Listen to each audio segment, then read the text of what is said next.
e a gente começou a perceber que muitas vezes o sucesso do ministério da igreja começa no altar, né? Quando a gente tem essa amizade sincera, essa parcimônia que a gente precisa ter, eu acho que isso é fundamental. Eu acho que o desafio do jovem pastor não é promover um marketing, né, do seu próprio ministério, mas entender que se Deus te chamou, você tem que ser uma ferramenta de alimentar primeiro o altar, para depois alimentar a igreja. Frase de Leonard Ravenhill, que ele diz assim: as nossas reuniões terminam na sala de oração, mas a reunião dos pastores de hoje termina na churrascaria. Eu acho que um grande divisor de água na nossa parceria é que a maioria das nossas reuniões e conversas não acabou em pizza, mas sempre terminou com a vida de oração, sempre terminou com o coração no reino. Uma faculdade acadêmica ou uma faculdade teológica? 2 horas vendo filme ou 2 horas orando? Tudo que eu faço no oculto, ele reflete no altar da igreja que você pastoreia. Então eu acho que o sucesso de um jovem pastor ele está pautado se primeiro se ele confia que foi Deus que o chamou.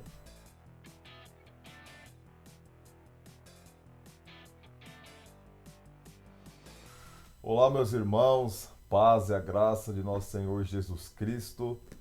Pastor Wendel Pereira aqui para mais um dia que nós vamos falar sobre desafios de um jovem pastor. E hoje nós vamos trabalhar o tópico parceria saudável entre pastores. Por isso, eu tive aqui a honra e a alegria de convidar o meu amigo pastor Tiago Brito. Paz e graça, meu irmão. Tudo bem com você? Graça e paz, meu irmão. Deus te abençoe, Sucesso. viu? Prazer em revê-lo. Maravilha. Queridos, pastor Tiago Brito é um amigo e a gente se conheceu no ano de 2011, 2011, Meados de 2011. por aí. Foi algo muito de Deus, né? A gente nem Foi. imaginava. Eu trabalhava numa empresa ali em Jandira e o pastor Tiago Brito também iniciou nessa empresa e um dia a gente conversando, ele era operador de empilhadeira, Positivo, operador de pilhadeira. foi isso, né? E lá abastecendo o gás da empilhadeira e conversa vai, conversa vem. É, a gente conversou sobre a obra e eu lembro que a gente falou sobre oração, foi isso, né? Vamos orar, né? Vamos orar para saber se vai dar certo esse projeto. E ali foi o martelo batido nas regiões celestiais. Quando a gente falou de oração, criou um vínculo muito forte. E irmãos, de lá para cá ele tem sido um companheiro na embarcação, um amigo para todas as horas. Sabe aquele pessoa que você liga ou que às vezes o Espírito Santo toca no coração dele, ele te liga e você está passando por uma aflição do ministério, está passando ali por uma luta e Deus desperta ele para sentir sua dor. Pastor Tiago, quanto tempo o senhor está no ministério pastoral? Conta um pouquinho aí da sua experiência com a igreja também, como que o senhor chegou nessa, nessa posição de serviço na igreja hoje. Como é que tá? Meu irmão, vivência pastoral. Eu acredito que nós estamos aí uns 20 anos na vivência pastoral, mas na linha de frente, como pastor de uma igreja, nós estamos indo para 3 anos na linha de frente, tomando as decisões eclesiásticas da igreja. Mas a gente vem de um berço, né, onde o meu pai é pastor, meu sogro é pastor, tenho primos pastores, a grande maioria deles. Então, entre aspas, assim, podemos dizer que os bastidores da vida pastoral a gente conhece, mas um grande segredo é você estar na arquibancada e o outro é você estar dentro do campo, né? Então, se tratando dessa forma, eu acredito que a linha de frente eu estou uns 3 anos aí já, como pastor integral. E nesses 3 anos, como que você definiria ou você abordaria a questão de parceria entre pastores? Porque hoje em dia a gente percebe que é mais uma disputa, né? É mais uma questão de eu sou melhor, minha igreja é maior, eu tenho mais membros, sou mais usado. Existe, como que você poderia colocar pra gente essa questão assim, poxa, fiz amigos. Não, não tenho pastores amigos. Pastores que eu convivo, a maioria não tem esse vínculo. E o porquê?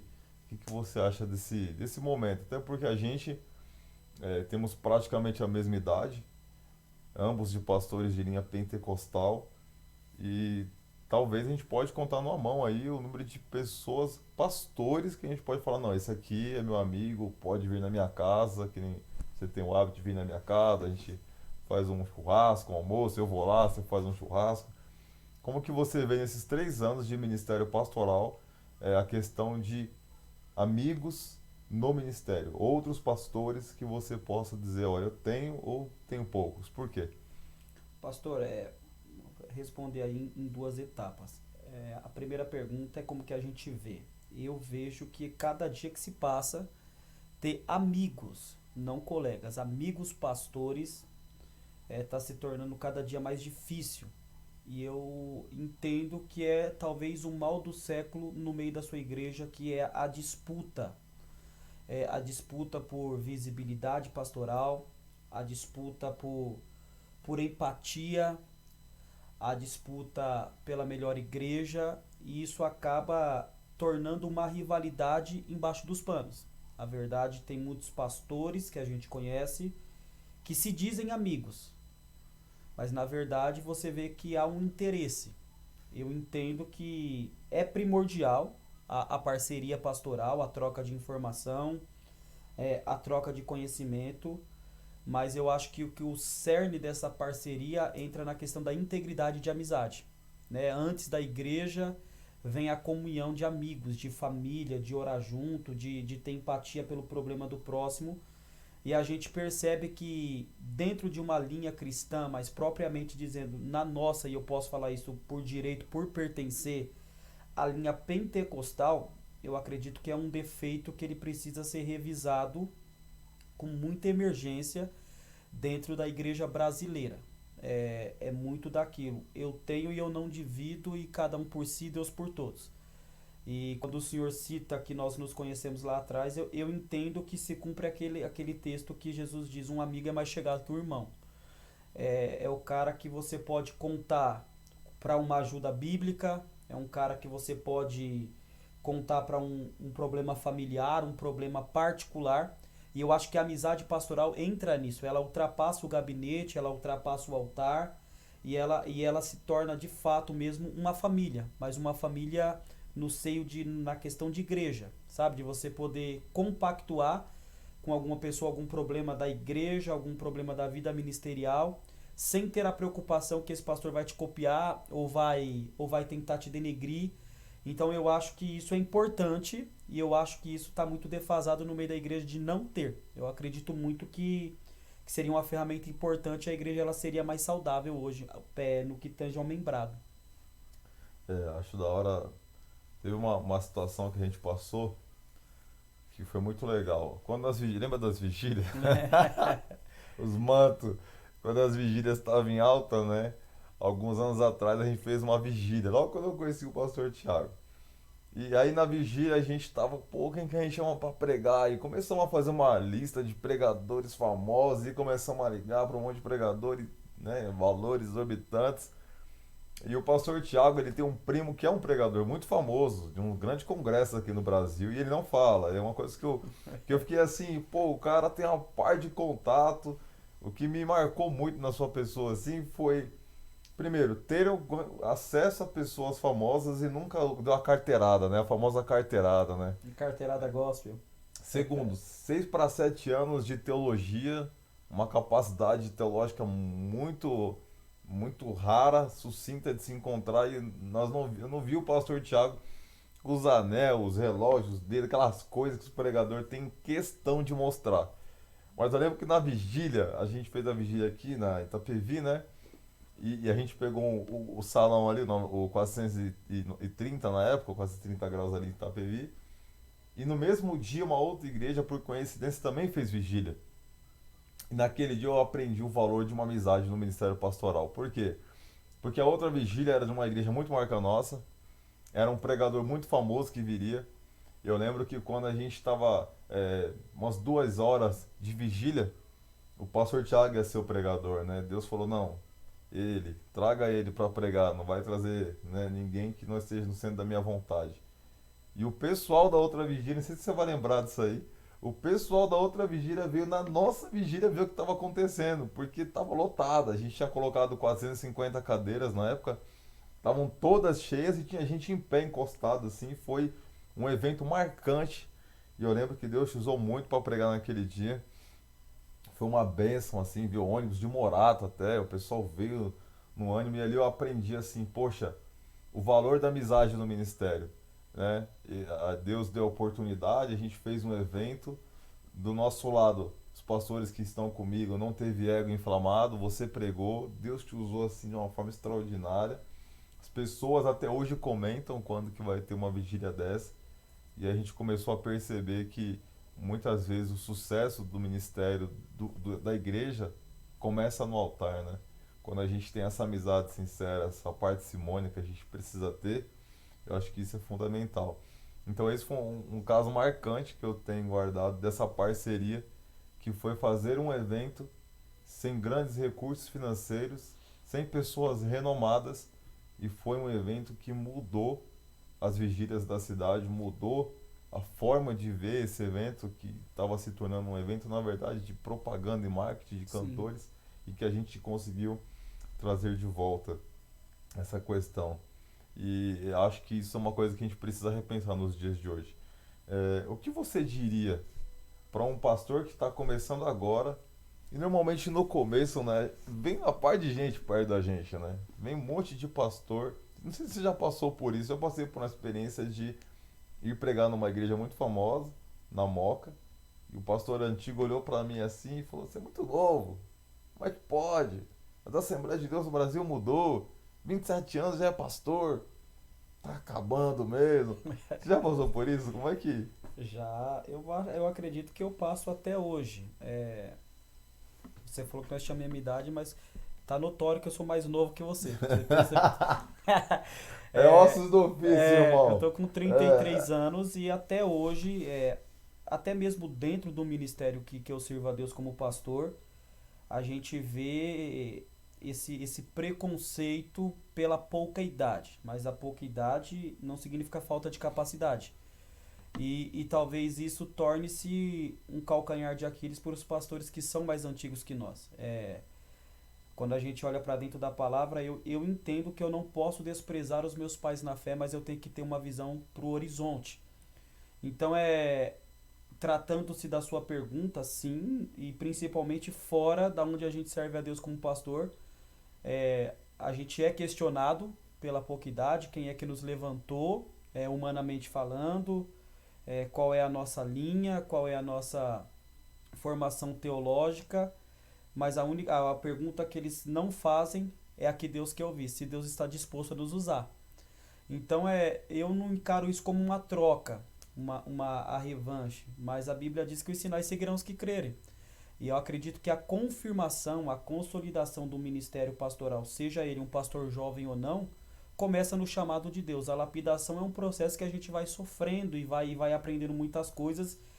E talvez um conselho que caiba aqui é justamente isso. A gente vai sofrer essa pressão. O pastor jovem que ele entra para esse tipo de ministério, a primeira coisa que ele tem que entender é que Deus o chamou e isso vai acontecer. Quer seja da mesma idade pela disputa, pelo ciúme, ou talvez pelo pastor que já é mais antigo e talvez, né, não sei se cabe aqui, ficou ultrapassado e não quer aceitar que é hora de um Eliseu assumir o lugar do uhum, Elias. Mas a verdade é que nós, quando fomos o Eliseu, a gente acompanhou Elias 10 anos. Então talvez o segredo está aí. A humildade ela procede à honra. Mas acontece e sempre acontecerá quando você tiver um pastor que tem o dobro da sua vida ministerial. Então aí a humildade tem que partir desse pastor entender que você foi chamado por Deus também. amém. Eu lembro de um episódio que a gente passou que foi interessante. Foi aí, o fato da nossa amizade, né? Algumas vezes eu percebi, né, por muitas situações que a nossa amizade causou ciúmes, né? Muitas pessoas que já estavam um tempo comigo ou que já tinham um tempo com você, quando a nossa amizade ela funilou mesmo, isso despertou uma certa, pô, mas como assim? Os caras se conheceram agora. Mas é aí que eu falo, tem uma frase de Leonard Ravenhill que ele diz assim: as nossas reuniões terminam na sala de oração, mas a reunião dos pastores de hoje termina na churrascaria. eu acho que um grande divisor de água na nossa parceria é que a maioria das nossas reuniões e conversas não acabou em pizza, mas sempre terminou com a vida de oração, sempre terminou com o coração no reino, né? A sua realidade, né? Hoje, quantas igrejas o seu ministério você tem hoje no Brasil e no mundo? Quantas igrejas? Uma média? Uma média de 300. 300 igrejas. Então você é um jovem pastor numa denominação com 300 igrejas, fora do país também? Fora do Que país país também. que tem, você Nós lembra temos agora? igreja no México, na África do Sul, que eu lembre. E aí, me digam algo marcante nesses 3 anos seu de ministério pastoral que você falou, você se assustou assim, falou, putz, caramba, já tô aqui, ou aconteceu, eu nem esperava, algo que te surpreendeu assim, que fala, meu, tem pastor que tá aqui há 30 anos no ministério e não passou por essa experiência. Acredito que o que me surpreendeu nesses 3 anos de pastorado foi pregar na Convenção Nacional no primeiro ano como pastor.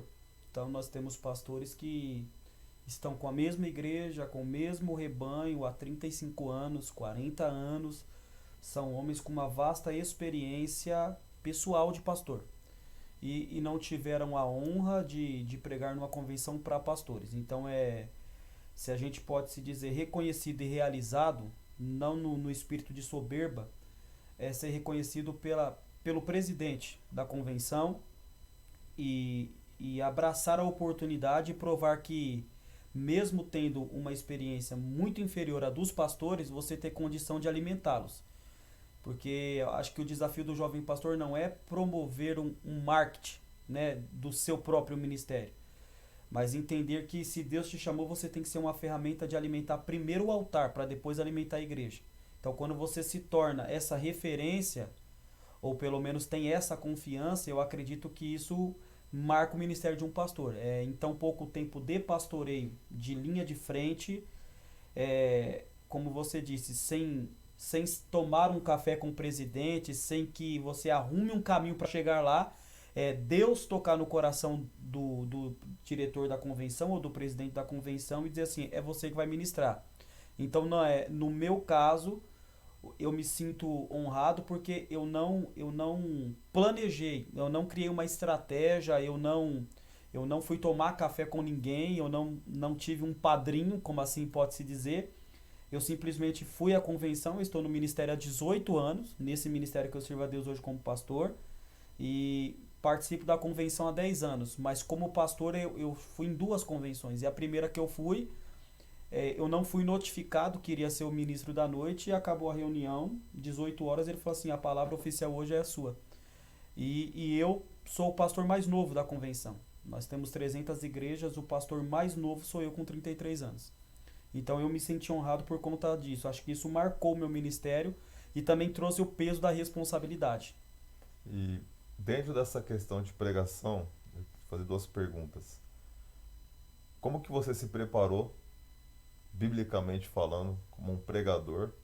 Qual o seu preparo, qual a sua bagagem, seu tempo de estudo, sua maneira de estudar? Tem um pregador, um pastor que me inspirei em algum momento? E nesse período, como pastor hoje, e estando há 20 anos, né, acompanhando pastores, o que você presenciou nesse acompanhamento que te marcou assim e te chegou a pôr uma interrogação no ministério? Pô, eu não quero isso pra mim. Eu não quero viver isso. Eu estou vendo o que os pastores estão passando. Então, primeiro, o seu desafio bíblico hoje, digamos assim, o seu desafio na pregação hoje, e como você pregou aí na convenção de última hora, então você tinha que ter uma bagagem, você tinha que ter alguma coisa guardada, uma palavra ali de Deus, mas uma bagagem também que você já se esmiuçou ali, digamos assim, exaustivamente na leitura, né? Não chegou ali e abriu a Bíblia. Que nem tem os irmãos que faz isso aí, né? Os irmãos do Revelação, né? Deus dá na hora. Qual que é a palavra? Peraí. Opa, ali aqui, ó. Quem jamais ouviu tal coisa? Quem viu coisa semelhante? Pode acaso nascer uma terra num só dia? Ou nasce uma nação de uma só vez? Esse aí é 66. Pois Sião antes. Inclusive a gente está vendo agora Israel Uhum. enfrentando aí, né, o Hamas e os Talibã e os extremistas. Inclusive hoje eu vi que o exército de Israel deu um aviso para todos os civis esvaziar lá que eles vão explodir tudo. Então se cumpriu aqui em 1948, a figueira floresceu. Mas e aí? Cheguei lá, preguei. Foi assim? Ou não? Teve um Hum, período antes de estudo aí? Teve uma bagagem antes? Teve um pedágio para ser pago? Existe até hoje. Eu acredito que o pior erro de qualquer pastor é ele entender que ele não tem mais para onde ir. A Bíblia é uma fonte inesgotável. A fonte de qualquer pastor, qualquer ministério, a fonte é a Bíblia. Livros de teologia, filosofia, eles ajudam, eles auxiliam, mas a bússola do cristão e do pastor é a Bíblia. Então desde que eu fui separado ao ministério, lá no primeiro passo como cooperador, a primeira coisa que eu entendi é que se Deus me chamou, eu precisaria dar o meu melhor. E eu entendo que a cada dia que passa, eu preciso superar o ontem. Então, se ontem eu consegui estudar 10 horas, hoje eu tenho que estudar 12. Mas é obviamente que isso não pode ser doentio, tem que ser uma vida saudável. Mas partindo lá do princípio, eu sempre procurei assim, tá apto ao que Deus escolheu para mim. Eu entendo que quando você recebe esta chamada de Deus, e aí é algo legal de pontuar para qualquer jovem pastor ou aqueles que desejam o episcopado, como Paulo disse, é entender isso como uma responsabilidade, não como um peso. Eu acho que um grande defeito dos nossos pais na fé é colocar a vida pastoral como um suicídio espiritual. Eu não desejo isso para ninguém. Na igreja que Deus me confiou, eu tive um grande problema nos nossos cultos de ensino dos pais não quererem desejar ministérios aos seus filhos. Então eles desejam que seja um bom advogado, um bom doutor, um bom psicólogo, mas nunca um bom pastor. Porque a gente foi ensinado lá atrás e eu acho que esse ensino ele não foi baseado na palavra, de que ser pastor é um peso. Eu entendo que é uma responsabilidade. Eu entendo que é uma responsabilidade que exige uma renúncia como poucas profissões exigem. Então, assim, as pessoas que me procuram, quer seja da minha idade ou não, e me perguntam o que o senhor está me perguntando agora. O que você acha? Eu acho que é uma honra que Deus dará para poucos, né? Eu acho que é uma honra que a gente primeiro tem que ter uma convicção de que foi Deus e fazer algumas escolhas que definirão o resto da sua vida. E aí a maturidade, mesmo com a pouca idade, ela é provada nesses momentos. Uma faculdade acadêmica ou uma faculdade teológica. 2 horas vendo filme ou 2 horas orando. Tudo que eu faço no oculto, ele reflete no altar da igreja que você pastoreia. Então eu acho que o sucesso de um jovem pastor ele está pautado se ele confia que foi Deus que o chamou.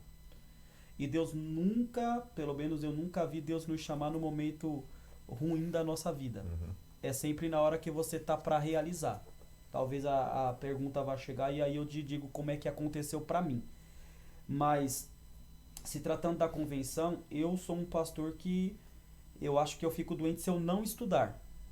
Eu não digo que eu sou Tem uns que é o contrário, né? eu não digo que eu sou o melhor pastor, mas eu tento ser o melhor de mim todo dia.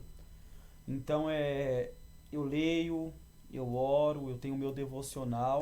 algum que você gosta de ler assim, pô, esse tema, ou esse pensador, ou essa linha que eu queima mais no coração ou não? É amplo. Pastor, eu tenho várias referências, mas eu acho que a gente precisa valorizar muito a nossa casa, o Brasil. Então assim, você tem muitos pastores, muitos líderes bem-sucedidos, talvez o Hernandes Dias Lopes hoje seja uma grande referência, independente da linha escatológica, a linha de pensamento em alguns critérios bíblicos, mas eu digo como um pastor que se entregou, Josué Brandão, Esse é fantástico. pastores na área de família, Josué Gonçalves. Então eu acho que a maior riqueza de um pastor é ser Napoleão. sábio, entender que você precisa aprender com os melhores que a gente tem. Não é porque eu estou na sua frente, mas eu cito para minha igreja, um pastor que inspira você a continuar. O Senhor, eu tenho um pastor na Bahia que é um primo meu que tudo que eu venho representando hoje, eu me aconselhei muito com ele por telefone 2 horas. Acho que o maior orgulho é você ligar para um pastor e ele ter 2 horas para te ouvir e te aconselhar, ó, já passei, eu acho que o caminho é esse. Então é você entender que você precisa de subterfúgio, você precisa de ferramentas. E quando chegou essa questão da convenção, eu fui o único pastor que não foi avisado que iria pregar, porque o sistema ministerial é assim, a carta chega um mês antes com um tema, para você se preparar e você ir lá e apresentar um bom papel, uma boa mensagem. Mas por as pessoas estarem falando de mim muito, pela questão de ser um jovem pastor e estar tendo um bom progresso onde as pessoas não tiveram tanto, eu acho que eu fui mais colocado à prova do que foi dado uma oportunidade. Vamos ver se realmente é o que Uhum. estão falando. E logicamente que o nome do Senhor é o que foi glorificado, mas eu não estudei na hora, mas a gente fica sempre pensando o que pode acontecer. Então, o pastor ele tem uma palavra, ele tem que ter uma palavra, e aí também quando você entra numa questão ministerial, mesmo sendo pregador, por exemplo, eu vim do ministério de evangelista para o ministério pastoral, os objetivos são diferentes. O evangelista é uma mensagem muito salvífica, muito avivalista pela palavra, e o pastor não, ele tem que a obrigação de alimentar. E o alimentar hoje para o pentecostal é muito difícil, Muito. porque ele Nossa. entende que alimentar às vezes é só sentir o avivamento, sentir a palavra, mas ele não mastigou aquilo. Então mudar a mentalidade de uma igreja é difícil. E os nossos pais na fé são pessoas extraordinárias, homens de oração, de uma vida muito devota, mas uma vida descentralizada no que tange ao pastoreio.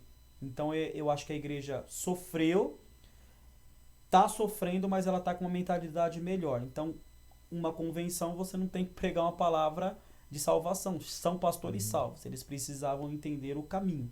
E aí foi onde Deus me levou, foi por esse lado aí, mas sempre tendo uma palavra pronta, sempre estudando, sempre procurando aprimorar os seus defeitos, melhorando as qualidades. Eu acho que esse é o caminho. Você chegou a fazer teologia? Curso teológico, essas coisas? Eu faço até hoje. Faço até hoje. Eu tenho uma formação teológica num bacharel. Eu já tinha feito o básico, tinha feito o médio. E aí, quando eu já era evangelista, eu entrei para o seminário, me formei. Quando eu entrei para o ministério pastoral, aí eu voltei mais a visão para a área pastoral, aconselhamento, cursos específicos, treinamento para liderança, cursos que geralmente cabem ao pastor, né? Área de ensino. Então eu aprimorei mais nesta área e fiz psicologia pastoral, alguns cursos pontuais aí dentro dessa área e estou terminando mais um bacharel agora. E aí, passando isso daí, a nossa meta é fazer psicologia para entender melhor a mente do ser humano, que não é fácil. Glória a Deus, não, não. Ainda mais coisa com os dois que nem eu aqui, né? Bacana. Eu acho assim, a gente, do que você citou, eu acho importante falar para quem está começando agora, mas também para quem está meio parado, né? Para quem perdeu o ânimo no meio do caminho, para quem sentiu o baque aí, precisa recomeçar, acredito que isso também cabe. Eu lembro que eu passei ali na Expressa, onde a sua igreja está localizada, por muitas vezes, né? E vocês já estão ali há muito tempo, né? A sua igreja está há quantos anos ali? Ali é 36. 36 anos. E o que a gente pôde perceber é que vocês têm vivido ali um avivamento local, tanto pelo crescimento de pessoas, mas pela qualidade do que está sendo feito e até pelo crescimento material também que aumentou, né? Vocês teve agora um avanço ali Uhum. físico da igreja. E qual foi, ou qual tem sido o seu maior desafio assumindo, porque o meu caso é diferente. Eu vim de uma igreja neopentecostal, né, com raízes pentecostais, depois fiquei 11 anos numa Assembleia de Deus, e já com tudo, abre aspas, preparado, e agora eu estou iniciando um ministério, e ainda estamos num processo de fundação disso. Então, é no mínimo 3 anos para você poder estruturar um ministério para que ele possa, de fato, ter a sua identidade. No seu caso, você já assumiu essa condição e então muda um pouco esse impacto, mas você já viveu essa experiência, né? Então, qual está sendo o seu maior desafio? É a questão da pregação para o momento atual da igreja, é a questão de você trazer, que nem você citou, a ideia de ensinamento assustava alguns, a ideia de ministério assustava, e agora você está desconstruindo essa ideia e mostrando que não é um peso, que não é um suicídio espiritual o ministério, que a igreja, o falou de pentecostal é difícil de ensinar, então a gente vê lá culto de ensinamento, a gente já tem aquele história, escola bíblica. Já vem na cabeça o quê? Acordar domingo cedo, mó garoa, friozão, ficar lá numa revistinha por 1 hora e meia. Não vou. Como que você tá lidando com isso? Qual que é o seu maior desafio lá? O que que tá... Fala, putz, isso aqui tá pegando, isso aqui eu vou ter que... O meu maior desafio na área pastoral com a igreja em que estão meus cuidados hoje foi trazer uma identidade bíblica para ela. Eu falo muito do pentecostal porque é a linha que predomina hoje. O pentecostal ele entende uma igreja boa por outros critérios. Por outros critérios. Então, conversando com esses pastores que eu citei, inclusive o da Bahia, ele me ensinou muito uma coisa.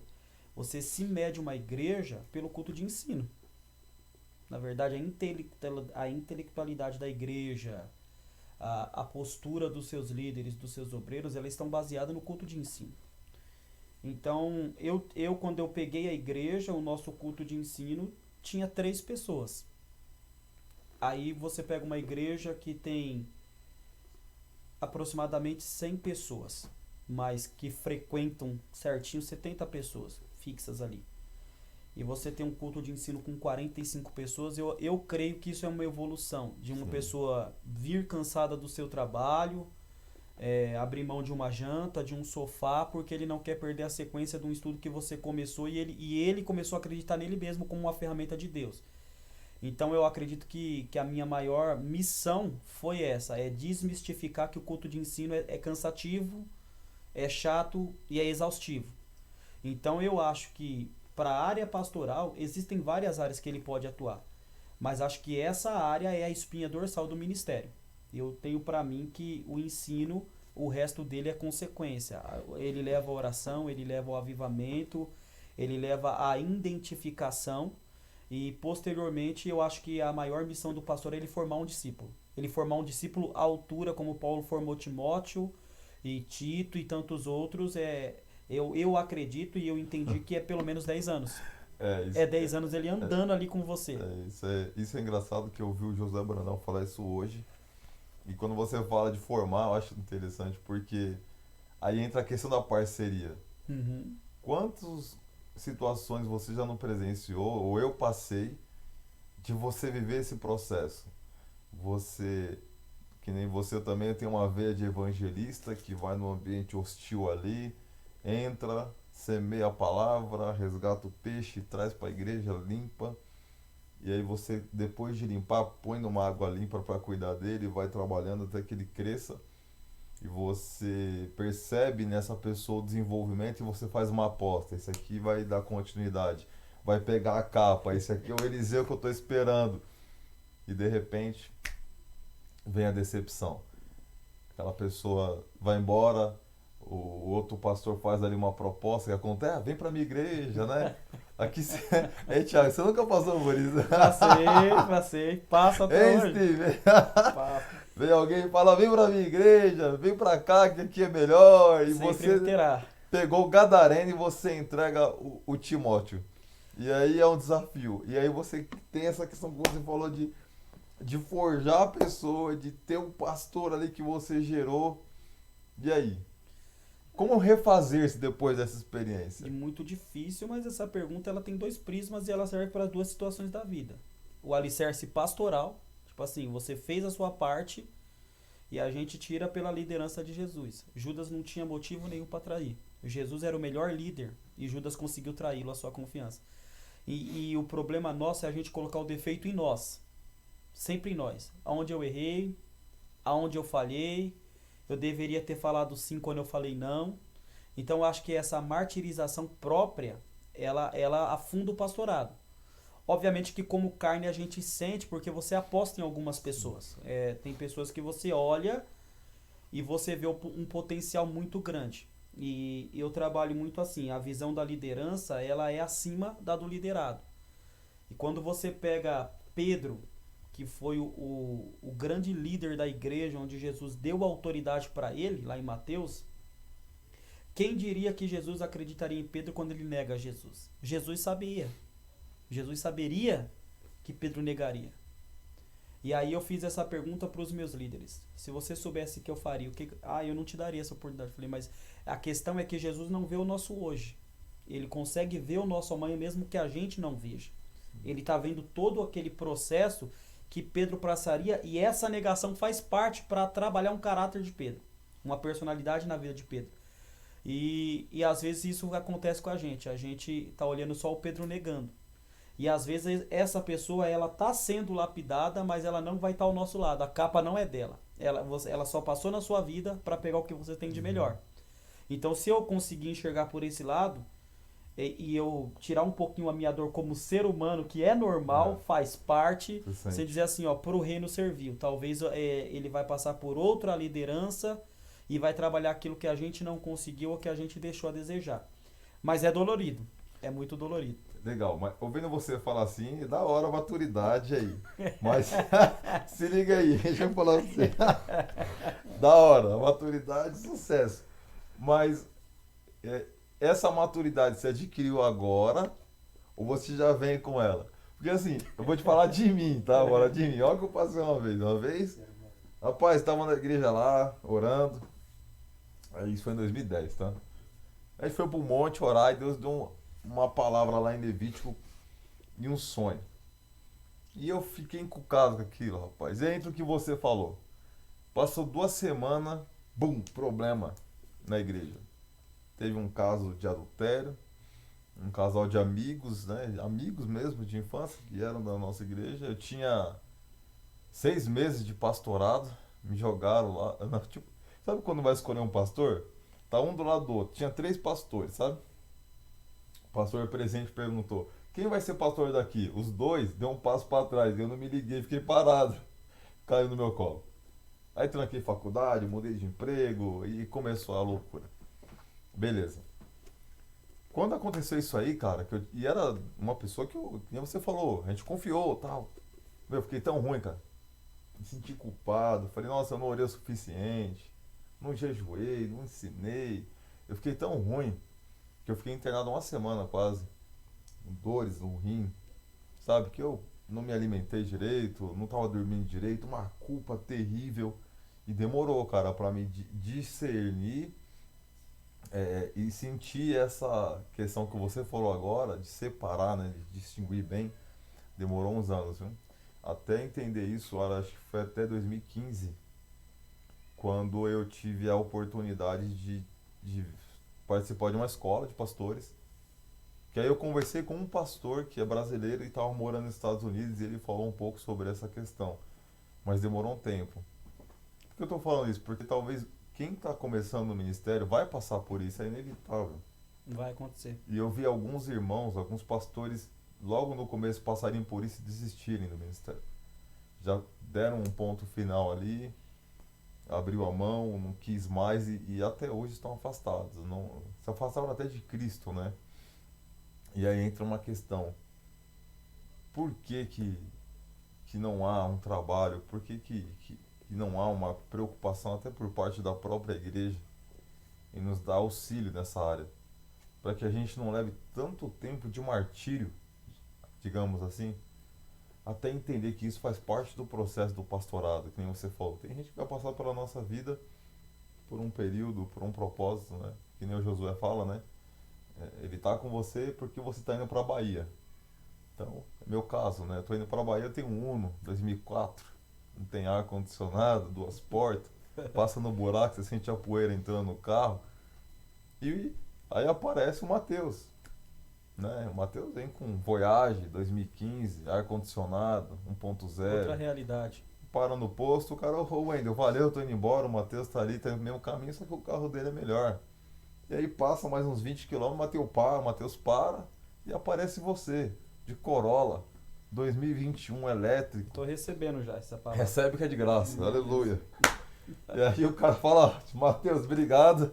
Thiago Brito tá indo pra Bahia também, só que ele tá de Corolla. E a gente passa por isso no ministério. Porque esse cara esqueceu que uma hora o Corolla pode chegar, quebrar e o Uno vai passar ele. Porque Você tá acontece, entendendo? né? Acontece muito. Você tá entendendo? É assim. Muito. É que nem eu te falei, ensina as duas partes. Essa questão da decepção ou você sair fora do tempo do processo, ensina as duas partes.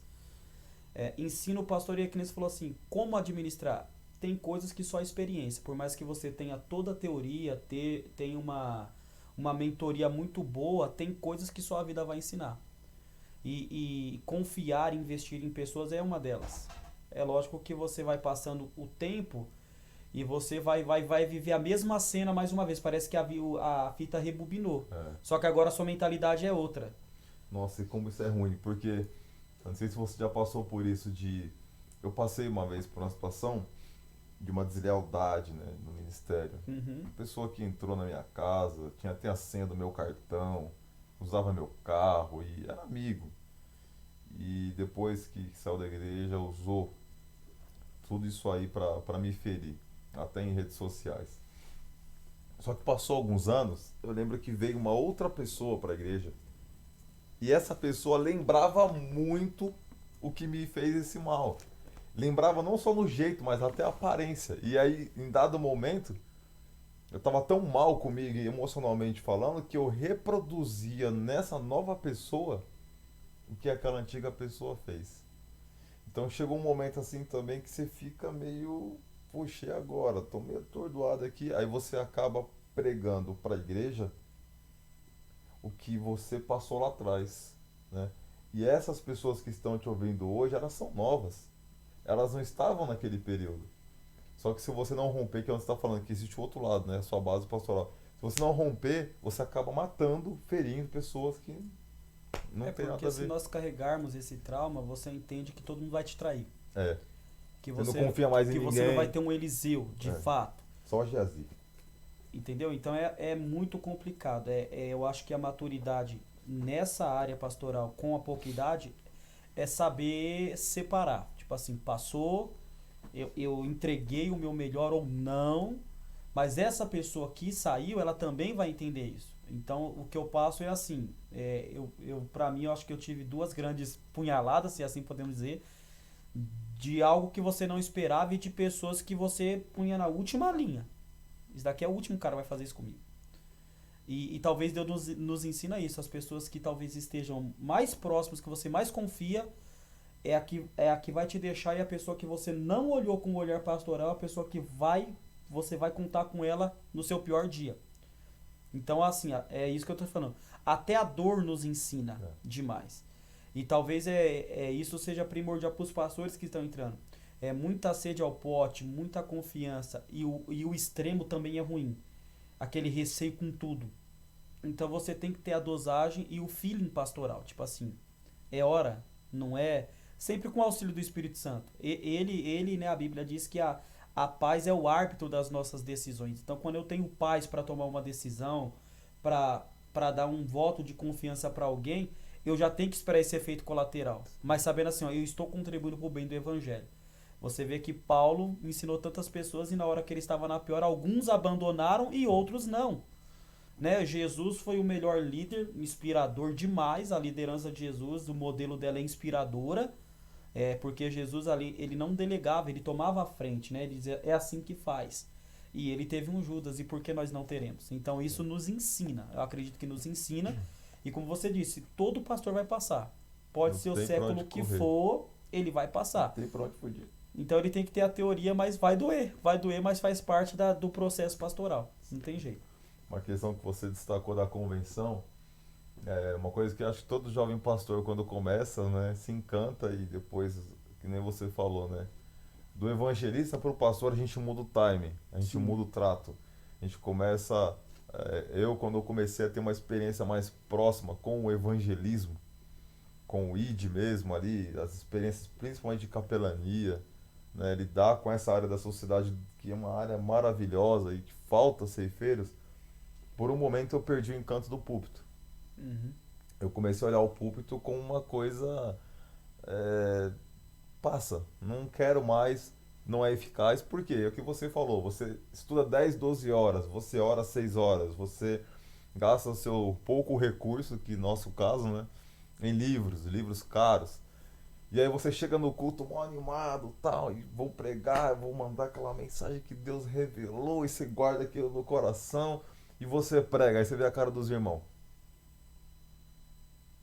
Tipo, não vai acabar, não, eu quero ir embora, tá chegando a hora do jogo.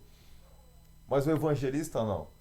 O evangelista, ele, às vezes, ele tem 3 minutos, cara, para falar João 3,16. E naqueles 3 minutos, eu vivi a experiência de ver 200 pessoas de joelho. E aí entra um conflito. Aí entra o que você falou, que você vai falar depois, sobre a certeza do seu chamado pastoral. Quando isso se deu?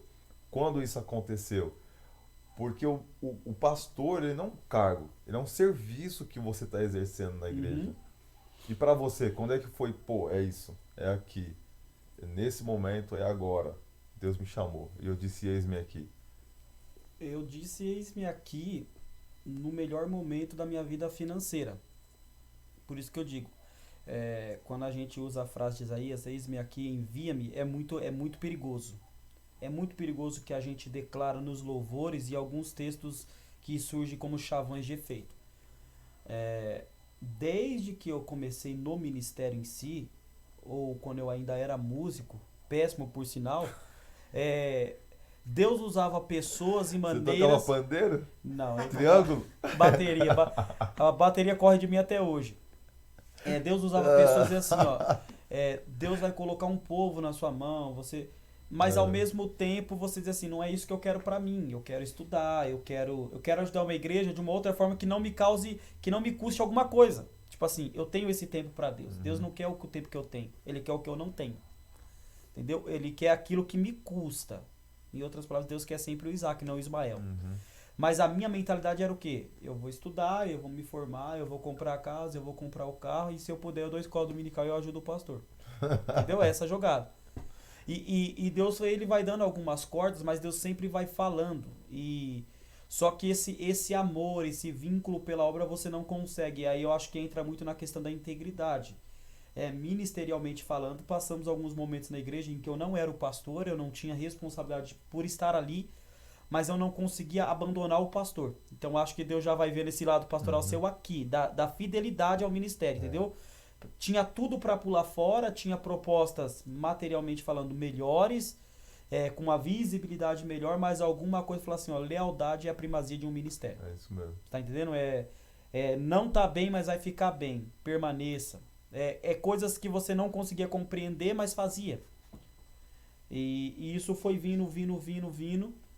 E Deus sempre falando, e as coisas da vida particular, para mim, começou a não ter sentido primário.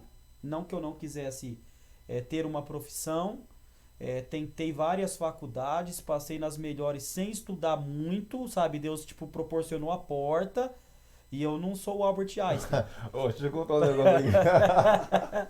Ô, irmão, se liga só. Lembra? O Thiago tava passando um processo, eu também, né? Só que eu dei uma riada. Aí, beleza. Abri mão do trabalho, aquela coisa, e ele também. Aí, certo dia, eu cheguei na casa dele e falei, ô, Thiago, vamos fazer uma inscrição pro concurso da guarda É verdade. da guarda de Imbu, da Imbu, né? Limbo das artes. Irmão, lá, velho, chegamos lá fazer o concurso, eu, o Thiago e o William. O Thiago e o William passou no concurso, não passou? Passou o quê? Uma semana, saiu no jornal, o concurso foi cancelado porque tinha sido constatado fraude. Alguém vendeu os gabaritos. Eu falei, tentei tirar os caras do ministério, mas não deu certo. Deus cancelou o concurso. Pois é. Então, assim, Teve que voltar, foi criando situações em que, tipo, você entra num curso e aquilo tá dizendo assim, ó, você pode, mas não é pra você. Uhum. Entendeu? Eu posso dar isso, mas de outra forma. A questão é que essa hora da decisão é dolorida. É muito dolorido a escolha sem um retorno. Eu acho que nem você falou assim, 90% dos pastores desistem ou quando ouve outro pastor falar, não quer mais. Mas e se todo pastor pensar assim, o que será da igreja num prazo de 10 anos? Então, assim, essa questão da mentalidade do pastorado, ela é muito difícil. Ela é muito difícil e isso também precisa ser passado para o membrado da igreja. Entender o que é ter de fato um pastor e não alguém que sente no altar. São coisas distintas. Então acho que o medo dos pastores hoje é assim, ó, como que eu vou viver? Como é que vai ser? Será que a igreja tem essa mentalidade? Então eu acho que é um trabalho que começa lá atrás. Mas no meu caso, a igreja que eu peguei nunca foi assim. Eu sou o primeiro pastor integral nessa igreja. Ela tem 36 anos e ela teve só 4 pastores e todos trabalharam. Então a igreja ela não era saudável no âmbito assim, ó, nós temos uma igreja que ensina, nós sabemos o que é liderança, sabemos o que é discipulado, temos escola bíblica dominical, temos treinamento não, era a igreja que tinha culto dias específicos, com a metodologia específica, mas não tinha o forjamento do discipulado. Entendi. E isso exige tempo, isso exige uma renúncia. E acontece muito do que você falou, você preparar um ensino lá de ficar 12 horas lendo e falar que coisa linda que Deus me mostrou, e você chegar e os irmãos estão bocejando. Mas desses 45 tem 2 que pegou. Uhum. Então isso é o que te motiva a fazer melhor na outra terça. Você entendeu? Então na melhor fase da minha vida, tipo, eu ganhei uma casa, eu ganhei literalmente, e eu não tô dizendo que eu comprei a prazo. O meu sogro falou assim, é sua. Eu tava com um carro bom e eu decidi mudar de cidade. Falei, eu vou começar agora, minha vida vai ser aqui. E aí eu arrumei um emprego nessa cidade e dentro da empresa um cara olhou pra mim e falou assim, aqui não é o seu lugar. Não me conhecia, nunca vi, não sei o nome dele, mas eu senti que foi o Espírito Santo falando pra mim, aqui não é o seu lugar. Tava tudo do jeito que eu queria, mas eu não estava completo. Uhum. É muito isso. Então eu fui lá e vendi o carro para reformar a casa. Então eu peguei um carro que era um carro considerável, um Honda na época, troquei por um Celta, então um carro muito inferior na questão de conforto, Uhum. para poder reformar a casa. Reformei a casa e comprei os móveis da casa. Alguns móveis eu tinha, outros eu tive que comprar. E quando eu fui pro culto, uma semana antes da chamada literalmente acontecer, foi um pregador e ele falou que quando me viu orando, ele me via com 2 armaduras e ele falou, você vai precisar das 2. Eu não sei que fase você vai enfrentar, mas você vai entrar numa nova fase. Então é como se Deus estivesse cercando as minhas possibilidades. E aí a nossa igreja local aqui passou por uma situação muito difícil, uma situação muito desagradável para qualquer pastor. E no outro dia o diretor me ligou e ele não me perguntou. Ele falou assim, você vai. Mas ele falando, eu ouvia Deus falando, se você me ama, você Uhum. faz. Você está perdendo agora, mas eu te dou amanhã. Então eu acho que foi nesse momento que eu quebrou o seu entendi. Só que coração. ministério não é eu. Ministério é eu e a minha É família. onde ele chegar, olha a família. É eu e minha família. Eu não poderia ir e a minha esposa falar, eu não vou. Então você tem a síndrome de Gideão. Você pede os sinais mais impossíveis para Deus. Não, se o Senhor tiver no negócio, eu quero que ela fale isso, isso, isso, isso. E ela falou só assim para mim: se você tem confiança que Deus te chamou, a gente vai. E quando eu cheguei e falei pro pastor que nos orientou aí, eu falei, eu vou. E eu não fui pensando em salário, eu tinha que vir sem emprego, sem nada. E acho que o primeiro ano foi o mais difícil, mas foi o ano mais produtivo da minha vida como cristão. E eu acho que quando você sente a certeza do chamado é quando você começa a formar pessoas. Uhum. Eu acho que é aí que eu entendi, tipo assim, que de fato Deus havia me escolhido. É quando você começa a ter resultado daquilo que você plantou a vida inteira e entender um sentido pro seu ministério. Eu acho que foi aí. Só que não foi no pior momento da minha vida. Não é que eu não tinha opções, eu tinha todas para não ir. E aí quando você abre mão de tudo, Deus faz tudo por você. É mais ou menos isso. Maravilha. Essa é uma experiência que também corta muito para quem tá aí. O que você falou, eu lembro do Hernandes falando, né? Deus ele nos chama para o ministério não quando a gente está de boa, né? Mas quando a gente está ocupado. Muitas pessoas acham que ser pastor é porque nós fracassamos como profissional, é porque nós fracassamos como advogado, é porque nós fracassamos como policial, como engenheiro, químico. Mas na verdade o ministério é uma porta aberta quando todas as outras também estão abertas, né? A gente teria opções de correr para qualquer carreira e que nem você falou por um momento também sentir essa vontade de não, eu vou lá, dou uma oferta missionária, cuido da EBD, né? Sento lá no fundo no domingo e sumi na neblina. Mas não adianta.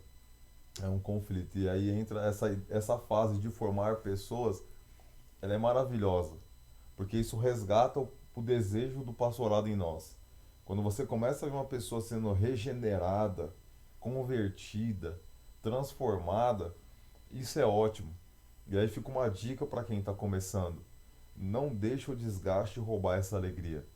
Porque eu perdi essa alegria de estar pastoreando e não ter mais alegria em ver pessoas transformadas, porque o cansaço era enorme. E aí algumas experiências vão ressaltando nos nossos olhos. Esses dias eu peguei um casal da igreja, já era mais de 10 horas da noite, a gente andou uns 70 quilômetros para visitar uma família. Já tinha trabalhado o dia inteiro, cansado, o carro com problema, fumaçando na rua.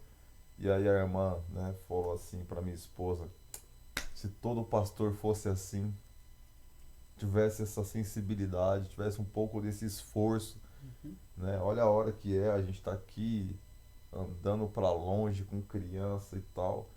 E eu olhei e eu falei, meu Deus, é verdade.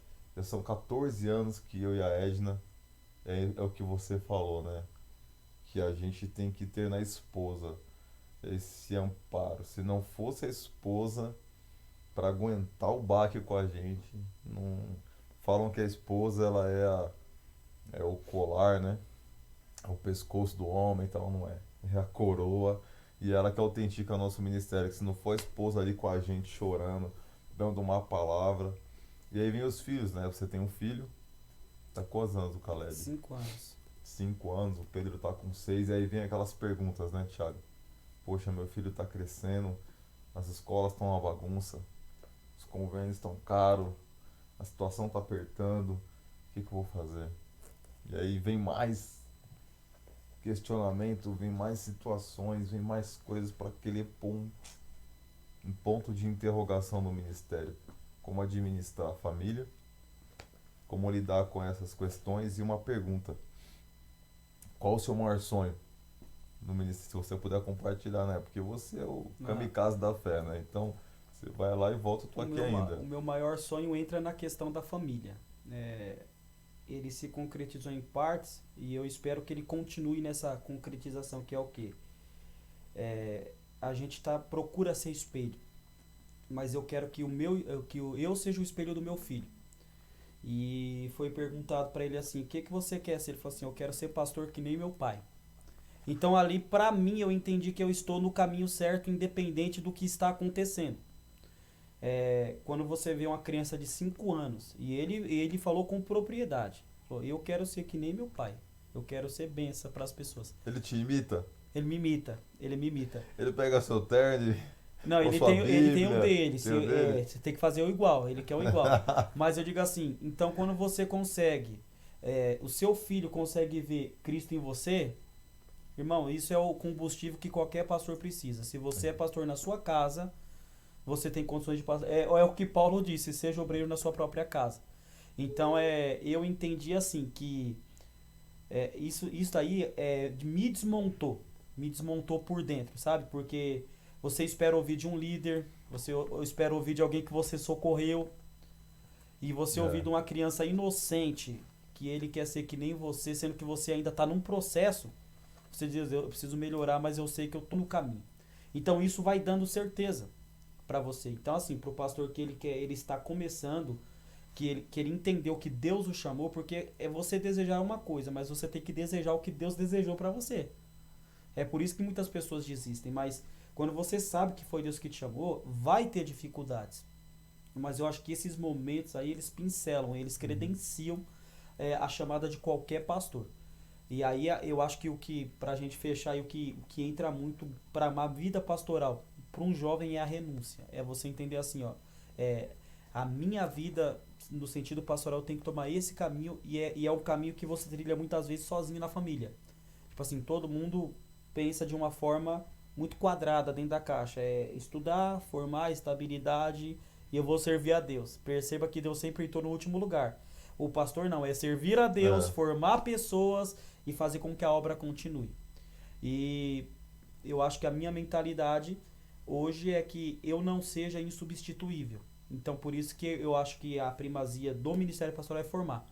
Porque amanhã você pode estar em outro lugar, Deus pode ter uma outra tarefa para você, mas você precisa deixar um Eliseu ali. uhum. Você precisa ter alguém que fala assim, ó, O ele vai legado. dar continuidade. Tem que ter o legado. Eu penso igual também.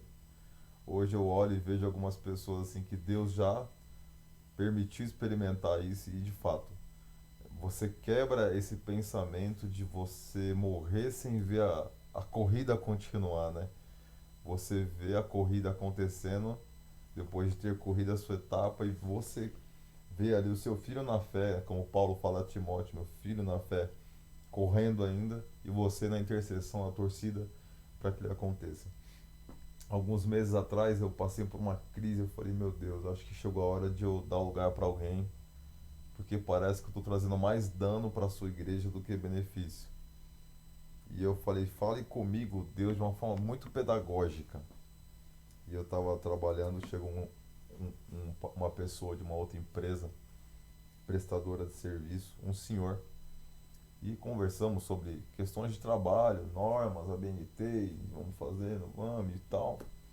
Trocamos o WhatsApp para ele me mandar esse material, essa documentação.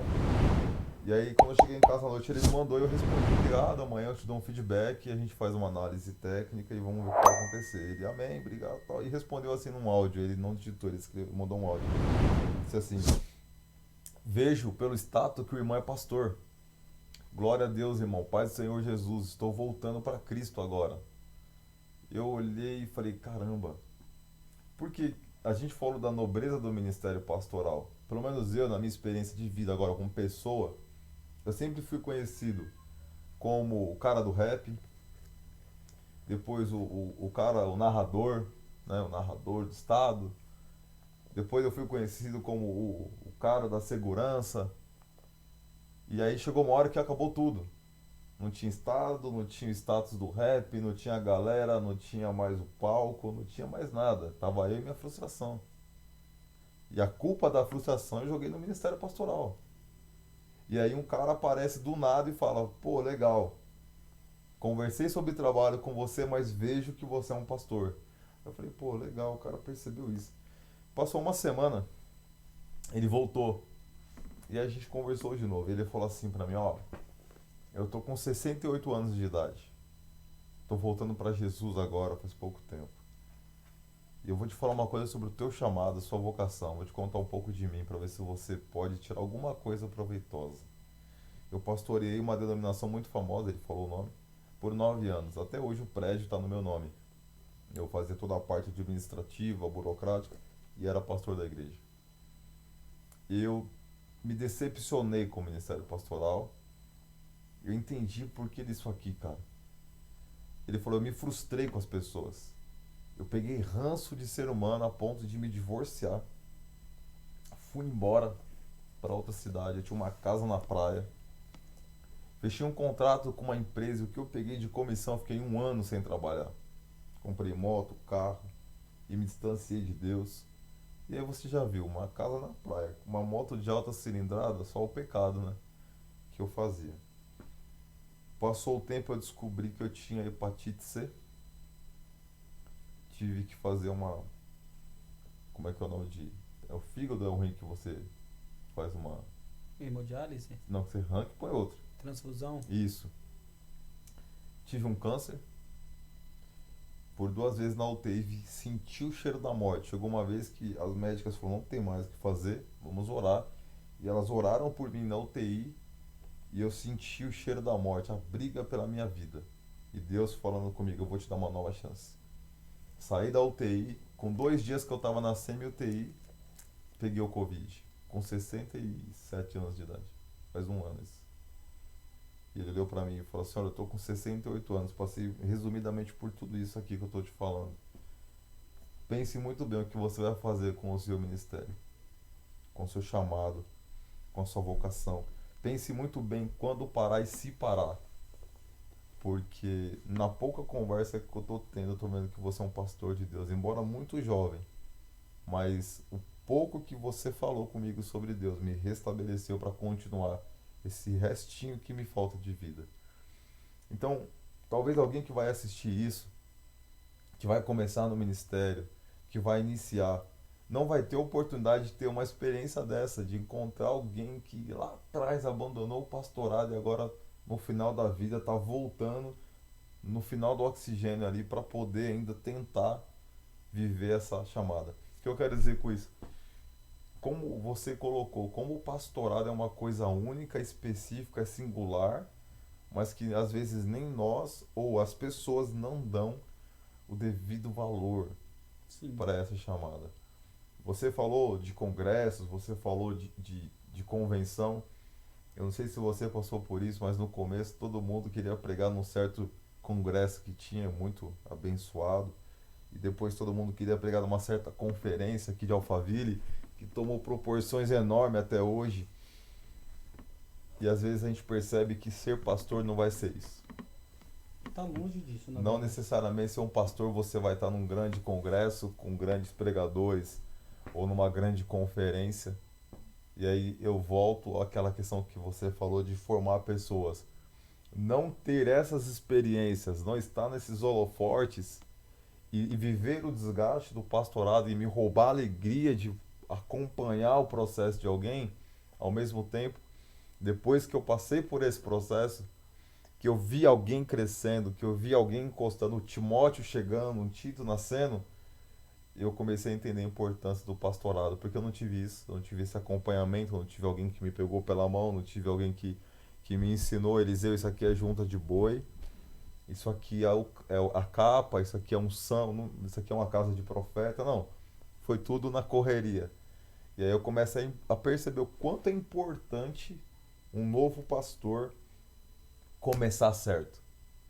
Sim. Não começar focado em querer, eu quero pregar para 5.000 pessoas. Eu perguntei esse dia na aula de teologia, quem é que quer ser pastor? Aí um levantou a mão. Aí um lá eu perguntei, por que você quer ser pastor? Ah, pastor, pô, vou andar de avião todo dia, vou pregar aqui, vou pregar lá, vou ficar famoso, vou ter relógio de ouro, vou andar de carro importado, vou ter agenda o mês todo.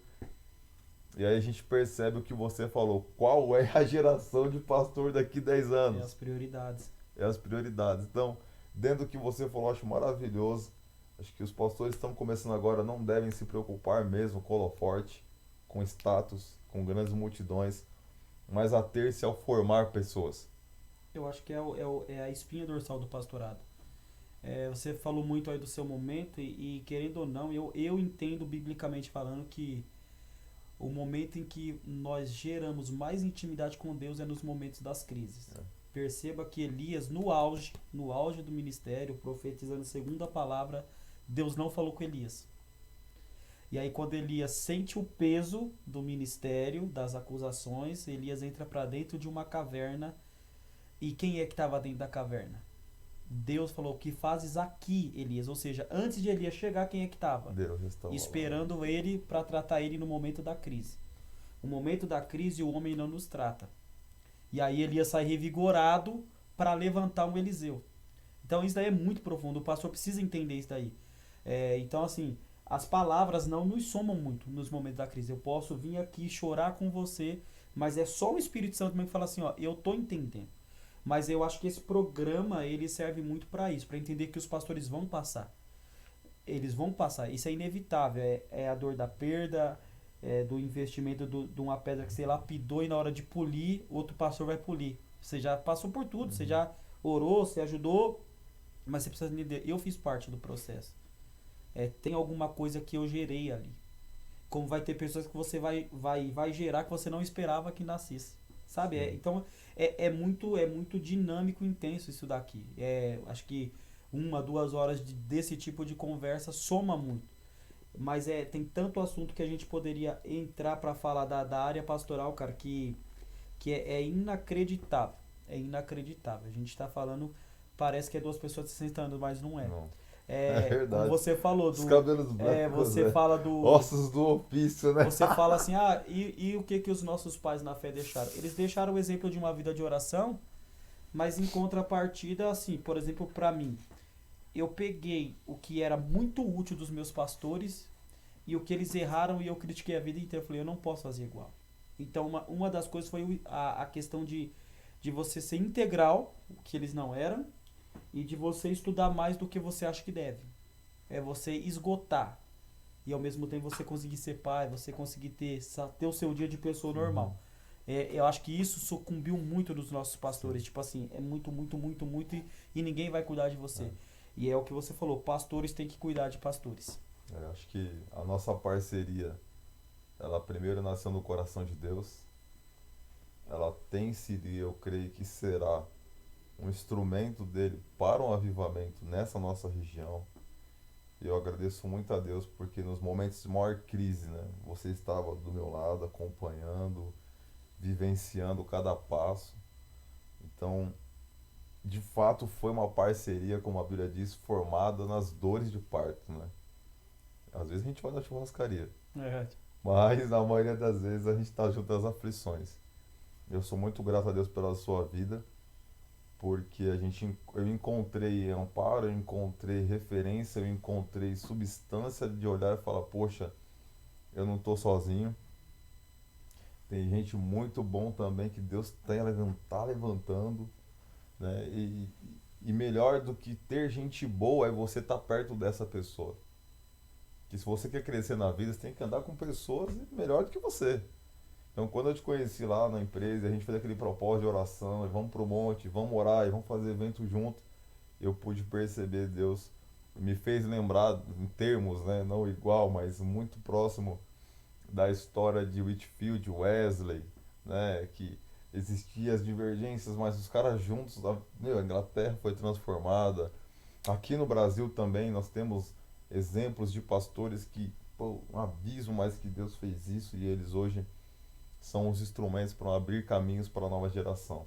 A minha esperança é que a gente possa, como você falou de Pedro, né, ser a geração de Pedro pós-ressurreição, né? Nós temos visto a geração de Pedro do Getsemane, né, que corta a orelha, do Malco, que vai no extremo, né, em nome de Deus, por amor a Cristo, defesa de Cristo, arranca a orelha de alguém. Nós vimos essa geração e agora a gente está vendo uma geração que está vindo aí e que está tentando ser extremo do outro lado para querer justificar o que fizeram. Eu acho que a gente tem que encontrar o equilíbrio. Eu acho que parcerias como a nossa deve acontecer. Você que é pastor, não tenha medo. Pastor Thiago Brito prega na nossa igreja, prega melhor que eu. É um camarada gabaritado teologicamente. Ele é o Goku espiritual. Ele é o cara da Jinkidama da fé, né? Mas é muito bom poder sentar e ouvir ele na nossa congregação e em nenhum momento ter o resquício de que ele vai agir sem ética, sem integridade, com interesses escusos, nunca. É muito bom saber que ele vem para servir o corpo e vice-versa. Eu vou lá, prego na igreja, tento pregar depois dele, é muito É difícil. nada. Tem o Megamente lá que Ele vai ver isso daí, o Megamente. O Megamente vai ver. é uma bênção e a gente está aí sempre trocando livros, troca biografia e eu tenho uma parte de dúvida na teologia ali pro bacharel aqui pergunta e a gente vai se ajudando porque o reino de Deus está sendo abençoado nesse sentido. Então agradeço muito a Deus pela sua vida, obrigado aí Amém, meu pastor, eu que sou grato, pelo viu? café como que nós conversamos aqui agora.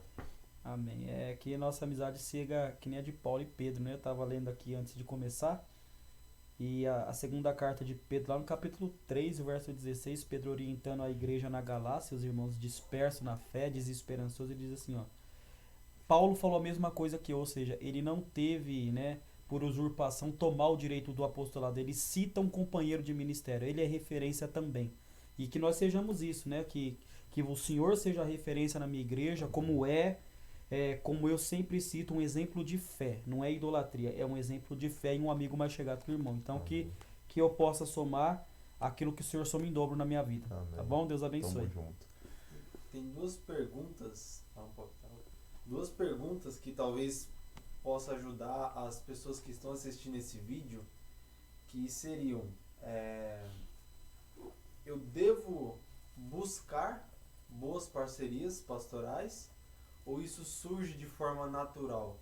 E a outra pergunta, quais são os sinais, quais são as características de que eu encontrei um bom parceiro, um pastor parceiro lá para o meu ministério, enfim, para a minha vida? O senhor me permite, Com mestre? certeza. Vou partir do pressuposto de pastor Tiago e pastor Wender. Eu não procurei, surgiu. Então foi algo assim que Deus proporcionou. A característica de uma boa parceria é a integridade. Eu acho que ela é a base. Assim, não a prepotência de, ele vai saber mais do que eu, se eu der isso, ele tem mais habilidade do que eu para desenvolver. Não, é entender assim, ó, se fez bem para mim, vai fazer bem para você. Mas em contrapartida, quando eu não tenho próximo de mim essa parceria pastoral, eu preciso buscar. E aí eu preciso buscar algo que seja melhor do que eu já sou. É algo que eu me identifique como referência. A gente citou aqui que eu acho que é um pastor que a humildade dele é o grande referencial, que é o pastor Josué Brandão, pastor Hernando Dias Lopes, que são dois pastores brasileiros aí que eu acho que todo pastor conhece. Então, assim, quando eu não tenho um pastor Wendel perto, alguém que eu possa ligar, conversar, orar, buscar uma informação bíblica, teológica, eu acredito que sempre vai ter um Wendel em algum lugar. Então, se Deus não proporcionou esse encontro, eu não posso esperar. O meu ministério não espera. Então, eu preciso ir atrás dessa informação, eu preciso ir atrás dessa parceria. Mas é bom que quando ela surge naturalmente, como aconteceu, porque ela permanece.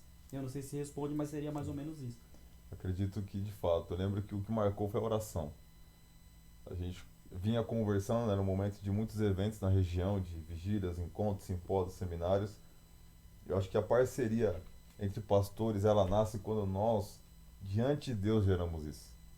Nós geramos isso em oração em algum momento. A gente foi até Deus e falou, Senhor, preciso de amigos. Sozinho não dá.